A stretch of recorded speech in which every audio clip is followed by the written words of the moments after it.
কৃষ্ণ নমস্কার। আশা করি ভগবানের আশীর্বাদে আপনারা সকলেই ভালো আছেন। আজকে আমি শ্রাবণ মাসে কিছু কিছু কাজ করলে আপনাদের সংসারে মঙ্গল হবে, পরিবারে মঙ্গল হবে এবং আয় উন্নতি বা যার যার কাজগুলো বাকি আছে সম্পূর্ণ করতে পারছেন না, তাহলে মহাদেবের কৃপা যদি আপনারা লাভ করতে চান তাহলে কিছু কিছু আপনাদেরকে কাজ করতে হবে। আপনাদেরকে আমি বলবো, আপনাদের যদি ভালো লাগে তাহলে আপনারা করবেন, আর আপনাদের ভালো না লাগে তাহলে আপনারা করবেন না। কেন সিদ্ধান্ত হচ্ছে আপনাদের উপরে। আর আমি বলার কথা আমি বললুম, কিন্তু এই শ্রাবণ মাস হচ্ছে খুব গুরুত্বপূর্ণ মাস। আর হর হর মহাদেব, হর হর মহাদেব, হর হর মহাদেব সকলেই বলুন। জয় দেবাদেব মহাদেবের জয়, জয় দেবাদেব মহাদেবের জয়, জয় দেবাদেব মহাদেবের জয়। নমঃ শিব পার্বতী গণসায় নমঃ। তাই আমি বলবো সকলকে, যখন পুজো করবেন বা ভাবছেন, ভাবাভাবি কিছু নেই, করতে যদি হবে তাহলে এগিয়ে যান। কারো ধরো বিয়ে হচ্ছে না, কারো ধরো অন্য অভাব, অর্থ অভাব, এইসব সব কিছু মহাদেবের যদি কৃপা লাভ করতে চান তাহলে কিছু কিছু আপনাদেরকে বলবো, আপনাদের যদি ভালো লাগে আপনারা করবেন। কেননা বিশ্বাসে মিলাই বস্তু তর্কে বহুদূর। আপনার যদি বিশ্বাস হয় তাহলে মহাদেবের সেবা আরাধনা যেগুলো যেগুলো বলবো সেইগুলো যদি আপনারা করবেন তাহলে মহাদেবের কৃপা লাভ করতে গেলে আপনাদেরকে এইসব করতে হবে। কিন্তু আমি যে বলবো যে হবে বা হবে না এই কথাটা আমি কখনো বলতে পারবো না। কেননা কষ্ট না করলে কৃষ্ট পাওয়া যায় না, পরিশ্রম না করলে পারিশ্রমিক পাওয়া যায় না। আপনি যদি এক জায়গাতে কাজ করতে যান, সেখানে যদি কাজ না করে বসে থাকেন তাহলে কি আপনাকে কি মালিক পয়সা দিয়ে দেবে? যে কোনো জিনিস কিনতে গেলে পয়সা দিতে হবে। কাজ করলে তবে যে কি পয়সা পাবেন, কাজ না করলে কখনো পয়সা পাবেন না। তাই এই শ্রাবণ মাসে কিছু কিছু আপনারা করুন, তাহলে মহাদেবের কৃপা আপনারা লাভ করতে পারবেন। কিন্তু মহাদেবের কৃপা লাভ করতে পারবেন, কিন্তু আমার কৃপা লাভ করার জন্য বলছি না। মহাদেবের যদি দয়া হয়, মহাদেবকে যদি আপনারা সন্তুষ্ট করাতে পারেন, মহাদেবের যদি পরম ভক্ত আপনারা হয়ে উঠতে পারেন তাহলে মহাদেবের নিশ্চয়ই কৃপা লাভ করতে পারবেন। কেননা ভগবান সকলেরই ভগবান। মহাদেব হচ্ছেন পরম বৈষ্ণব, পরম যোগী, আর উনি হচ্ছেন আরাধ্য দেবতা, ভগবানের আরাধ্য দেবতা। আর তার জন্যে আপনাদের সেবা আপনারা করবেন। এবারে মহাদেব প্রসন্ন হয়ে খুশি হয়ে ভগবান নিশ্চয়ই আপনাদেরকে আশীর্বাদ করবেন, আপনাদের মনস্বাসনা পূর্ণ হবে। আরও একটা বলবো, ভগবানের কাছে কৃপা লাভ করতে গেলে আকুলে করতে হয়, আকুলে করতে হয়। কেন না, ভগবানের কাছে হাত জোড় করে চোখের জল বুকে ভাসিয়ে আর নিজেকে কষ্ট করলে তবে যেই কি ভগবানের সিংহাসন টলে ভাই, না হলে টলে না কিছুতেই। তাই আমি বলবো যে আমরা সাধারণ একটা বুঝিয়ে দিই আপনাদেরকে কথা। একটা বাচ্চা এমনি সাধারণ কাঁদছে, কাঁদু একটুখানি কাঁদু, আমি এই কাজটা করে নিই। আচ্ছা, হঠাৎ যদি দেখলেন একটা আতঙ্ক কেঁদে উঠলো, তখন কি আপনি অবহেলা করবেন? তখন আপনি ছুটে গিয়ে দেখবেন যে কোথায় দোলা থেকে পড়ে গেল, না দালান থেকে উঠোনে পড়ে গেল? তখন আতঙ্ক, তখন যে আপনার তরকারি বলো আর ভাত বলো বা যে কোনো কাজ করছিলেন, যাহা কিছু করছিলেন, আপনি কিন্তু সেটা ফেলে দিয়ে ছুটে যাবেন। কেননা তার কান্নার আওয়াজটা অন্যরকম ছিল। এমনি কান্নার আওয়াজটা আলাদা, আর কেউ একটা পড়ে গেলে তার কান্নার আওয়াজটা আলাদা। এমনি কান্নাটা আলাদা, আর ভগবানকে ভক্তি ভরি কান্নাটা, সে কান্নাটা সম্পূর্ণ আলাদা। আপনাদেরকে আশা করি বুঝাতে পারলাম। তা সেই জন্যই বলছি যে ভক্তি ভরি করতে হয়। কারো ধরো বিয়ে হচ্ছে না, কারো সংসারে উন্নতি হচ্ছে না, শারীরিক কষ্ট বা যে কোনো বিষয় নিয়ে এই শ্রাবণ মাসটা পুরো যদি করতে পারেন তাহলে খুবই ভালো হবে। যদি পুরো মাসটা আপনারা আমিষ খাবার ধরো বর্জন করতে পারবেন না, তাহলে 4টে সোমবার করুন, 4টে সোমবারকে সোমবার ব্রত পালন করুন। আর যদি যারা পারেন পুরো শ্রাবণ মাসটা, মেয়েদের বিষয় বলবো যে 4 দিন 5 দিন পুরো মাসটা করতে পারবে না, অ্যাবসেন্ট হবে, কিন্তু তার জন্যে অসুবিধা নেই। কেন না, শ্রাবণ মাসটা করতে পারলেন না, অ্যাবসেন্ট হয়ে গেলে আপনি ভাদ্র মাসে যে কদিন অ্যাবসেন্ট হবে আপনি সেটা ভাদ্র মাসে গিয়ে পূরণ করে দেবেন। কেন আমিও তাই করি, কেননা এই বৈশাখ মাসে যখন জল দান করি আমারও 4 দিন 5 দিন অ্যাবসেন্ট হয়ে যায়, তখন আমি কি করি, ওই জ্যৈষ্ঠ মাসে আমি দিয়ে 1 মাস পূরণ করে দিই।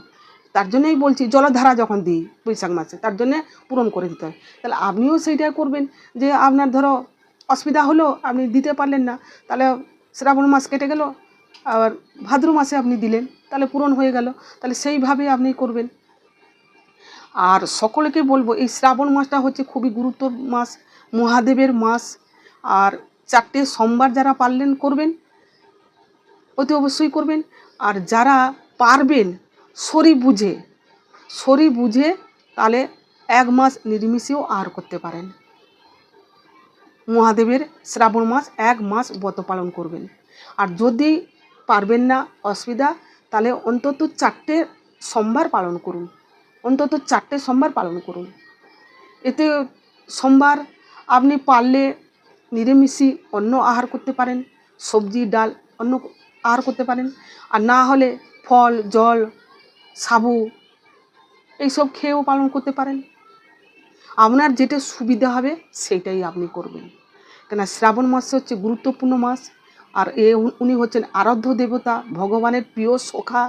তাই মহাদেবের কাছ থেকে আশীর্বাদ লাভ করতে হলে কিছু নয় কিছু তো আমাদেরকে ত্যাগ করতে হবে। তাই একটা কথা বলবো, 12টা পর্যন্ত নির্জলা উপবাস থাকবেন। 12টার পর মহাদেবকে অভিষেক করাবেন। এবারে অভিষেক কে দিয়ে করাবেন? দুধ দেবেন, ঘি দেবেন, মধু দেবেন, আর দই দেবেন, আর তারপরে কি দেবেন? শর্করা, চিনি বা মিশ্রি এগুলো দেবেন। 5টা পদ্ধতি দিয়ে মহাদেবকে অভিষেক করাবেন। কিন্তু অভিষেক করার আগে কি করবেন? একটু ঘি, একটু মধু বাবাকে বেশ করে আগে পরিষ্কার করে নিয়ে বাবাকে মাখাবেন। মাখিয়ে তারপরে বাবাকে স্নান করাবেন। একটা তাম্বা পাত্র বা পেতলের পাত্র ওইটা নেবেন, নিয়ে সব কিছু গুছিয়ে নেবেন। আবার যদি পারেন ডাবের জল দেবেন। আবার এই শ্রাবণ মাসে আপনারা ডাব খাবেন, শরীর সুস্থ থাকবে। কেননা আমরা যে জলগুলো খাচ্ছি, এই শ্রাবণ মাসে একটু জলেতে পয়জনও হয়ে যেতে পারে। তাই জন্য এই শ্রাবণ মাসে ডাব খেতে পারেন, নারকোল খাবেন। নারকোলটা হচ্ছে পুষ্টি খাদ্য, তাতে ভিটামিন আছে। কেননা নারকোলের মধ্যে কোনো ভেজাল নেই। নারকোলও খেতে পারবেন, শরীর শক্তি পাবেন, তাতে ভিটামিন আছে। আর একটা খাবেন এই চর্ম রোগের জন্য করলা খাবেন। এই শ্রাবণ মাসে অনেক কিছু জলেতে বা সবজিতে কিছু পয়জন হয়ে যেতে পারে, ফুড পয়জন হয়ে যেতে পারে, রক্ত পরিষ্কার হবে, পেট পরিষ্কার হবে। আপনারা করলা খেতে পারেন এই শ্রাবণ মাসে। কিন্তু শাকটা খাবেন না, শাক খাবেন না। আর কাঁচা দুধটা খাবেন না, দয়া করে কাঁচা দুধটা খাবেন না, শাকটা খাবেন না, বেগুন খাবেন না। কেন এই শ্রাবণ মাসে যদি ব্রত পালন করেন, বেগুন, শাক আর কাঁচা দুধ এইগুলো কিন্তু বর্জন করতে হবে। কেন বেগুনের কোনো গুণ নেই, বেগুনের অ্যালার্জি, চিংড়ি মাছে অ্যালার্জি। ডাক্তার পর্যন্ত বারণ করেন যে ওটা হচ্ছে চর্ম রোগের, মানে এইসব খেলে বেশি বাড়াবাড়ি হয়। তাই জন্য বেগুন অ্যালার্জি, চিংড়ি মাছ অ্যালার্জি, আর চর্ম রোগের পক্ষে এগুলো খুব ক্ষতিকর হয়, বেশি বাড়াবাড়ি হয়ে যায়। তার জন্য বলবো বেগুন এই শ্রাবণ মাসে যদি না খান খুবই ভালো হয়, কেননা বেগুনেতেও পোকা থাকে। এইগুলো আপনারা করতে পারেন। আর এই যে 12টা পর্যন্ত উপবাস থেকে ভগবানকে অভিষেক করাবেন। আর বিশেষ করে একটু ধুনো জ্বালাবেন। মহাদেব একটু ধুনো ভালোবাসেন। আর ঘরে দৌড়ে বাস্তুতে চতুর্দিকে ধুনো দেবেন। কেন বলছি কি, বাস্তুটা পবিত্র হয়ে যায়, আপনার গৃহটাও পবিত্র হয়ে যাবে। ধুনোটা দেবেন, সোমবারকে সোমবার ধুনো দেবেন, খুবই ভালো হবে। অনেকের ঘরে প্রতিদিন দেন। আরও একটা বলবো কথা কি, প্রদীপ।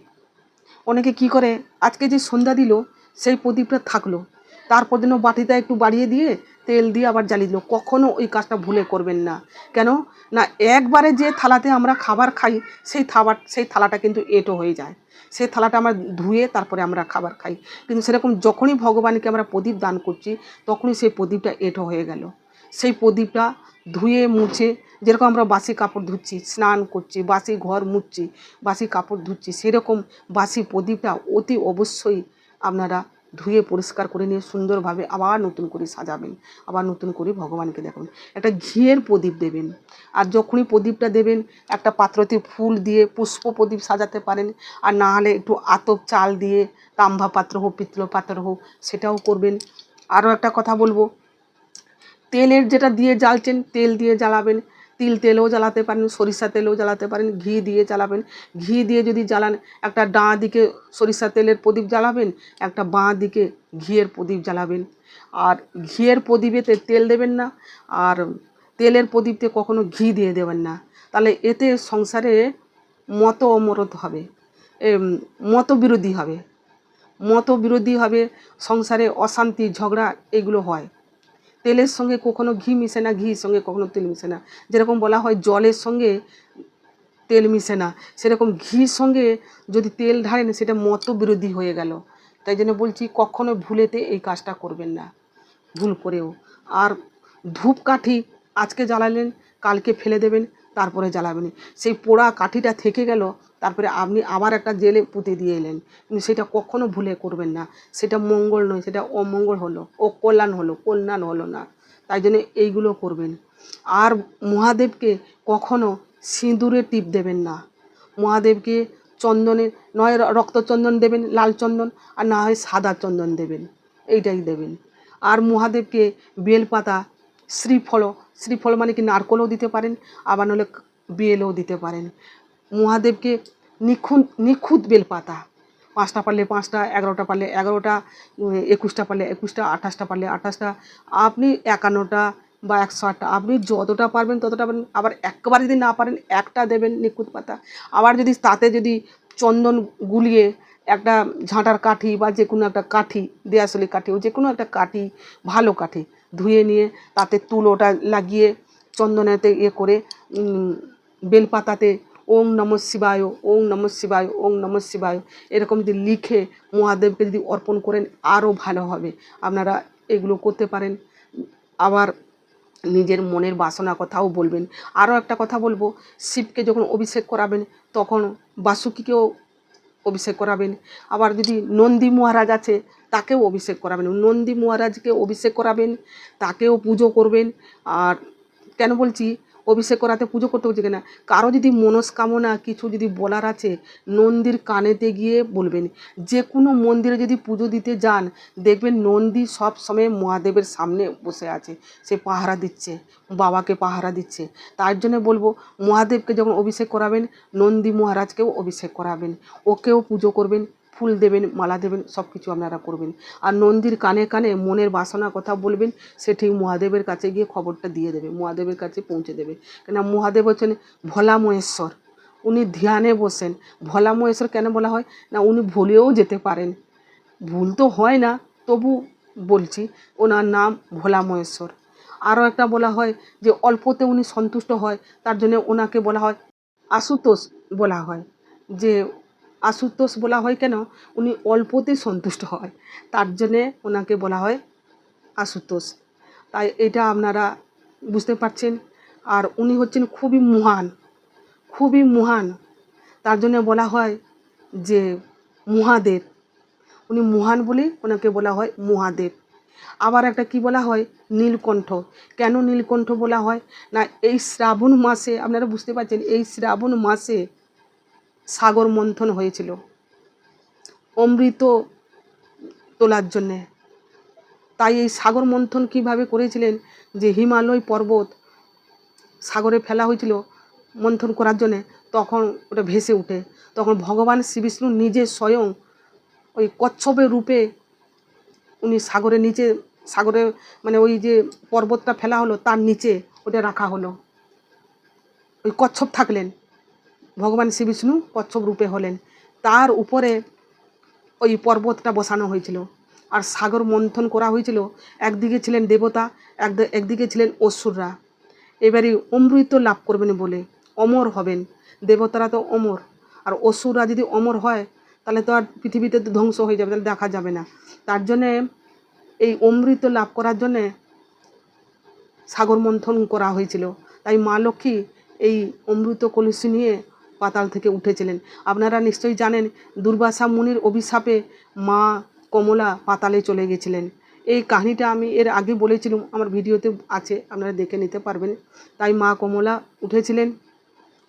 আর সেই সাগর মন্থন যখন করা হয়, আর রশ্মিটা কিভাবে করবে দড়ি, তখন ওই নাগ বাসুকি নাগকে দড়ি করা হয়েছিল, দুদিকে টানছিলেন, একদিকে ওষুধ টানছিলেন মানে লেজা দিকে, আর মস্তকের দিকে ছিলেন দেবতারা, আর মস্তকের দিকে ছিলেন অসুররা, আর এদিকে লেজের দিকে ছিলেন দেবতারা। তাই তখনও খুব বিষ বেরিয়ে যায়, পুরো জল মানে নীল হয়ে যায় জলটা। তখন এই সবাইকে রক্ষা করার জন্যে, সবাইকে বাঁচানোর জন্যে তখন এই মহাদেবকে স্মরণ করা হয়েছিল। তাই এই আর কেউ বিষ ধারণ করতে পারেননি, একমাত্র মহাদেব বিষ ধারণ করা শক্তি ছিল। তাই মহাদেব, দেবাদেব মহাদেব উনি বিষ ধারণ করেছিলেন। যে পথে এই কণ্ঠতে এইটুকুনি বিষ আছে, নিচের দিকে যেরকম বিষটা না আসে, তাই বাসুকী নাগদেব উনি পুরো গলাটা জড়িয়ে আবদ্ধ করে দিয়েছিলেন, যে নাগরাজ বাসুকী যে পথে মহাদেবের পুরো শরীরটা যেরকম বিষ না হয়ে যায়। তার জন্যে সেই থেকে মহাদেবকে বলা হয় যে বিশ্বনাথ বলা হয়, ওই বিষ ধারণ করেছিলেন বলে। তাই বলছি যে এই মহাদেবকে সন্তুষ্ট করাতে হলে বেলপাতা দিয়েও সন্তুষ্ট করা যায়, উনি অল্পতে সন্তুষ্ট হন। এবারে আপনারা এইভাবে মহাদেবের যাদের ভালো লাগবে তারা করবেন। উনি হচ্ছেন মহাযোগী আর মহা বৈষ্ণব, আপনারা অতি অবশ্যই পালন করবেন। আর আপনাদের জীবনটা যদি ধন্য করতে চান, আপনারা যদি সুখে থাকতে চান, আপনারা যদি পরিবার নিয়ে শান্তিতে থাকতে চান, সংসারে আয় উন্নতি বৃদ্ধি করতে চান, কিন্তু কিছু নিয়ম তো আপনাদেরকে পালন করতে হবে ভাই। আপনারা বুঝতে পারছেন নিয়ম পালন করতে হবে কি, যে যেরকম সোমবার বলো, বৃহস্পতিবার বলো, অমাবস্যা বলো, পূর্ণিমা বলো, একাদশী বলো, এই সব দিনেতে কখনো খেউরি কাজ করবেন না। কীরকম, যেরকম নখ কাটা, দাড়ি কাটা, চুল কাটা, শ্যাম্পু করা, স্বামী স্ত্রীর শারীরিক সম্পর্ক, এইগুলো কিন্তু বর্জন করতে হবে। আরও একটা কি বর্জন করতে হবে, যে অহংকার, যে আমার টাকা পয়সা আছে, আমার এই আছে, আমার সেই আছে, অপরের নিন্দা করা, অপরকে হিংসা করা, অপরকে মিথ্যা কথা বলা, এইসব কিন্তু বর্জন করতে হবে। কারো যদি বিপদে যদি আপনি সাহায্য করেন, সেটা আশীর্বাদ লাভ করবেন ভগবানের তরফ থেকে। কাউকে বিপদের সময় যদি তার পাশে দাঁড়ান, সেটা কিন্তু আশীর্বাদ লাভ করবেন। কাউকে যদি হেল্প করেন, সেটাও আশীর্বাদ লাভ করবেন। বিপদে দান করাটাও সেটাও আশীর্বাদ লাভ করবেন। দান করাটা আশীর্বাদ লাভ করবেন, কারো বিপদের সময় সাহায্য করাটা সেটাও আশীর্বাদ লাভ করবেন। আর পাশে দাঁড়ানো, সুবুদ্ধি দেওয়া, সুকাজ করা, এইগুলো কিন্তু আশীর্বাদ লাভ করবেন। কিন্তু আপনি পুজো করবেন, এদিকে কুকাজ করবেন, মিথ্যা কথা বলবেন, অসৎ ব্যবহার করবেন, পিতামাতা এই শ্রাবণ মাসে মহাদেবের সেবা করবেন, দেবাদেব মহাদেবের সেবা করবেন। যখন পুজো করবেন, এ তো গন্ধ পুষ্প শিব পার্বতী গণেশায় নমঃ, মানে তার পরিবারকে আপনি পুষ্প দিয়ে পুজো করলেন, কিন্তু আপনার পরিবারটা সুখী করার জন্য তো মহাদেব তো আছেন। কিন্তু আপনি যদি পিতা মাতাকে অসম্মান করবেন, কটু কথা বলবেন, তাদের সঙ্গে খারাপ ব্যবহার করবেন, তাহলে কি মহাদেব আর মাতা পার্বতী প্রসন্ন তো হবেন না, আপনার উপর তো সন্তুষ্টই হবেন। তাহলে আগে নিজেকে ভালো হতে হবে। ভালো শ্রোতা হতে গেলে, ভালো নেতা হতে গেলে ভালো শ্রোতা হতে হবে। আগেকে নিজেকে ভালো হতে হবে। গুরুজনের সঙ্গে কীরকমভাবে কথা বলতে হয়, গুরুজনকে কীরকম সম্মান দিতে হয়, পিতা মাতাকে কীরকম সম্মান দিতে হয়, মানুষের সঙ্গে কীরকম ব্যবহার করতে হয়। আর যে নিজে আপ ভালো তো জগৎ ভালো, আপ যদি খারাপ তো জগৎ খারাপ। তাহলে আমি এদিকে পিতা মাতার সঙ্গে খারাপ করব, গুরুজনের সঙ্গে খারাপ করব, মিথ্যা কথা বলবো, আর এদিকে লোক দেখানি ঠাকুরের সেবা করব, তার তো ফলাফল কখনো ভালো হবে না, কখনো ভালো হবে না, সে বিফলে যাবে। সে যত আপনি কান্নাকাটি করুন আর যত যাই করুন, সে বিফলে চলে যাবে, সে কখনো তাকে মাফ করা যায় না। আপনি তো পারবেন না, আমি কি পারবো, ভগবান কি পারবেন। ওই দিনে এই যে দিনগুলো আপনাদেরকে বলুন, বৃহস্পতিবার দিনে এসব কিন্তু বর্জন করতে হবে। কেন, বৃহস্পতি হচ্ছে সংসারের সুখ, স্বামী, সন্তান, আয় উন্নতি হচ্ছে বৃহস্পতি। আর এমনি হচ্ছেন উনি দেবতার গুরুদেব। তাই বৃহস্পতিবার দিনে আমাদেরকে প্রতিপালন করতে হবে। সেদিনকে ঝুল ঝাড়া এইসব কিন্তু বর্জন করতে হয়। ঝাঁটা বা ঝাড়ু, এইগুলো বাঁধাবন্ধি, এইগুলো বর্জন করতে হয়। তারপরে কিছু কাপড়ে সেলাই কাজ বৃহস্পতিবার দিনে কিন্তু করতে নেই, বন্ধ করতে হয়। সেলাই কাজ কিন্তু বন্ধ করতে হয়। যেটা ছেঁড়া কাপড় আমি সেলাই করবো না, তাতে দারিদ্র আরও বেশি চলে আসবে। কখনো বৃহস্পতিবার দিনে এইসব করবেন না। অনেক কিছু নিয়ম কারণ আমাদেরকে পালন করতে হয়, তবে যে কি সংসারে সুখী হয়। রমণী গুণে সংসার সুখী হয়। আমি যদি খারাপ হই, তাহলে সংসার কী করে সুখী হবে। আর অনেকে কি করে, দাঁতে চিবিয়ে চিবিয়ে কথা বলে। দাঁতে চিবিয়ে কথা বললে সংসারই ক্ষয় হবে। এমনিতে একটা কথাই আছে যে দাঁতের লড়াইতে ক্ষয় হয় আর শাঁকের লড়াইতে মঙ্গল হয়। শাঁকের বাজুনিতে সংসারে মঙ্গল হয়, আর দাঁতের বাজুনিতে কি হয়, অমঙ্গল হয়।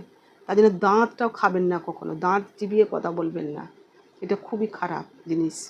একটা কথা বলবো, মনে রাখবেন যে যে কোনো মন্দিরে আপনারা পুজো দিতে যাবেন, কখনো পায়ে জুতো পরে যাবেন না, খালি পায়ে হেঁটে যাবেন।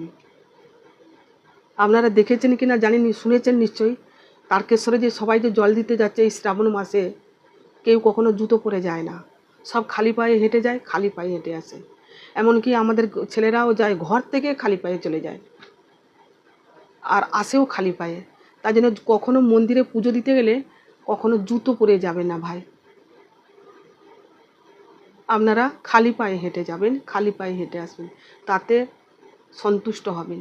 সেখানে দেখবেন যখন মন্দিরের পাশে যখন পৌঁছে যাবেন, সেখানে কোনো কল বা কোনো জলের ব্যবস্থা আছে, পাটা ধুয়ে নিয়ে মন্দিরে ঢুকবেন। আর যখনই যদি ঘরে করেন তো কোনো ব্যাপার নেই, ঘরে করবেন। আর যদি মন্দিরে যদি কোনো পুজো দিতে যান, ঘরে কোনো অসুবিধা আছে, তাহলে একটা কাজ করুন, মন্দিরে ঢুকার আগে ঘন্টাটা বাজাবেন ঢুকার সময়, কিন্তু বেরোনোর সময় বাজাবেন না, এটা অশুভ হয়ে যাবে। আমাদের বাড়িতে কেউ এলে কলিং বেল টিপে যখন আসে, কিন্তু যাওয়ার সময় কেউ টিপে না। তার জন্য বলছি, মন্দিরে যখন ঢুকবেন যে বাবা আমি আসছি তোমার বাড়িতে, তখন ঘন্টাটা বাজাবেন, কিন্তু আসার সময় কখনো ঘন্টা বাজাবেন না। আর মন্দিরে যখন যাবেন, দেখবেন আশপাশে কোনো গরিব দুঃখী যদি বসে আছে, যতটুকুনি পারবেন একটু দান করবেন। আবার বাড়িতে যদি কেউ আসে অতিথি, তাহলে তাদেরকেও ফিরিয়ে দেবেন না, কখনো খারাপ ব্যবহার করবেন না, ভুল করে কখনো এই কাজগুলো করবেন না। তাহলে যতটুকুনি পারবেন ততটুকুনি দেবেন। আপনি ঘরে অভিষেক করবেন, যদি আপনার ঘরে লিঙ্গ আছে, মহাদেব আছেন, তাহলে ঘরেই করবেন। আর যদি ঘরে যদি সুবিধে নেই, তাহলে মন্দিরে গিয়ে করবেন, কিন্তু কখনো ভুল করে জুতো পরে মন্দিরে যাবেন না। আর যে মন্দিরে ঘরে আমার ঠাকুর আছে, সেই ঘরে কখনো জুতো পরে হাঁটবেন না। আরও একটা লাস্টে একটা কথা বলবো, এই মহাদেবের এই শ্রাবণ মাস চলাকালে আপনারা তো মালা জপ তো করছেনই ভগবানের, কিন্তু তাও বলবো, উনি হচ্ছেন পরম বৈষ্ণব। ওনার নামে ওং নমঃ শিবায় বা নমঃ শিবায় 108 বার করে সকালবেলাও করতে পারেন, সন্ধ্যাবেলাও করতে পারেন, আবার শোয়ার সময় করতে পারেন। ওং নমঃ শিবায় 108 বার করে জপ করবেন। আর না হলে মহামৃত্যুঞ্জয় মন্ত্র জপ করবেন। মৃত্যু থেকে রক্ষা করেন মহাদেব, বা কোনো অঘটন থেকে এইগুলো রক্ষা করবেন।